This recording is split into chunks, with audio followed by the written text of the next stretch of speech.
I'm a very dominant woman. I own my business. I lead my teams. I played my own manager, my own publicist, my own lawyer when I didn't have money to have those people.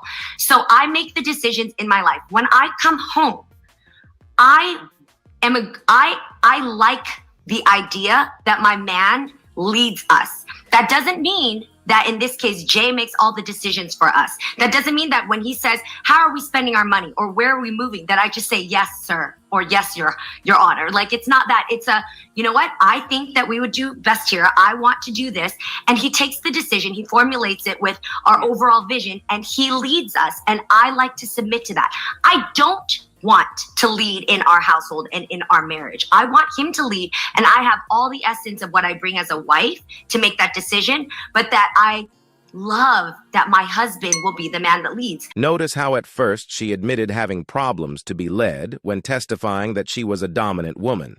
And no matter what you can say or think, it's a very difficult task for most women to switch from being masculine or dominant to submissive and feminine.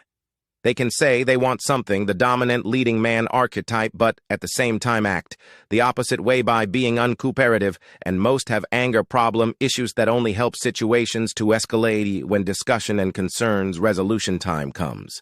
Here another clip, where she admits having a dragon, a monster that she uses to refer to her anger energy. Not a lot of people know this, but it's just something in my family. I've seen it in my grandmother. Saw it in my grandfather, to my grandmother, to my mom, to my aunts, to me, right? But I didn't notice it in myself until I was with Jeezy. Interesting. You didn't notice in your previous marriage? No, because it has to do with the type of relationship you have and the type of respect you have for that person to mirror things back to you where you actually would stop you in your tracks and evaluate yourself, you know? So you had it. So I had it, but nobody ever called me out on it.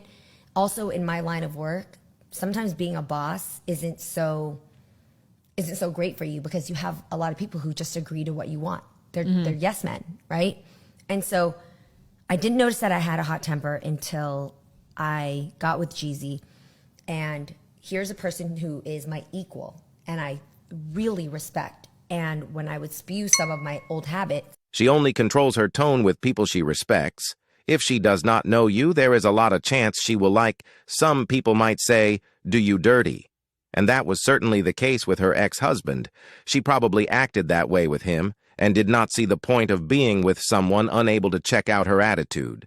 It seems that Jeezy tried and succeeded for a short period of time, then gave up and decided to leave by filing for divorce. Habits. And he was like, like, who? That's not flying here. And also, it would trigger him to come back at me with things where I was like, who the fuck do you think you are? But I was triggering him. So through work, we learned that we both have certain habits that to the everyday person, from friends, family, fans, they'll never see it. But to the person who loves us deep enough, you can press that button and boom, the dragon comes out. And we both have it. So we had to work on that. But he never told me to fix my temper. I just saw it and I thought, unless I want to stay in this place where I lose this person I love and I stay in my comfort zone of doing what I want to do and function the way I have for the last 40 years where nobody else had to stop me. Which obviously has done quite well for you. Right, I could have. But this was something greater that I wanted, and also a great challenge to myself to say, what if, now that I know it exists and the dragon's there, what if I got rid of that? How do I kill that dragon or store it in its place? So that's going to be the end of our video. Thank you if you have made it this far. Don't forget to subscribe and hit the like button. It helps a lot. Feel free to share your thoughts on the topic in the comment section. See you on the next episode.